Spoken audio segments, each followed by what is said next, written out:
फारस की रानी थी। यहाँ तक कि उसका पति राजा क्षयर्ष उसके रहस्य को नहीं जानता था। एस्तेर यहूदी थी। एस्तेर का रिश्तेदार मोर्दकै महल में कार्य करता था और उसकी देखभाल भी करता था। राजा क्षयर्ष के सलाहकार हामान ने एक बड़े इनाम को प्राप्त किया। वो बहुत घमंडी था। मोर्दकै के सिवा हर कोई उसके आगे सिर झुकाते थे। हामान अपमानित हुआ। उसने मोर्दकै और सभी यहूदियों को मारने की प्रतिज्ञा की। हामान ने क्षयर्ष को बताया कि यहूदी खतरनाक थे और उन्हें मारना चाहिए। क्षयर्ष सहमत हो गया और उन्हें मारने की एक योजना बनाई। मोर्दकै डर गया था और रानी एस्तेर को ये संदेश भेजा, राजा के मन को बदल। मोर्दकै ने कहा, अगर मैं उसके निमंत्रण के बिना जाऊं तो वो मुझे भी मार देगा। एस्तेर ने जवाब दिया, शायद तो इसी पल के लिए रानी बनाई गई थी। मोर्दकै ने कहा।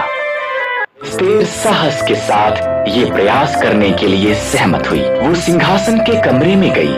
राजा क्षयर्ष उसकी सुंदरता से चकित हुआ और उसे अंदर निमंत्रण दिया। क्या हम हामान के साथ रात का खाना खा सकते हैं? उसने पूछा।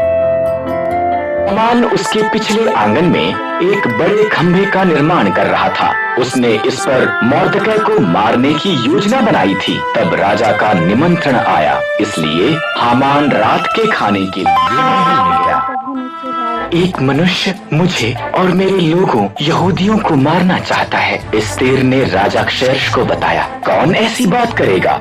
उसने पूछा। दुष्ट हामान। एस्तेर रोई। हामान, सिपाहियों, उसे मार दो। इस तरह हामान उसी खंभे पर टांग दिया गया जो उसने मोर्दकै के लिए निर्माण किया था। एस्तेर के कारण यहूदी बचाए गए थे। उन्होंने एक बड़ा त्योहार मनाया जिसका वो आज तक भी जश्न मनाते हैं।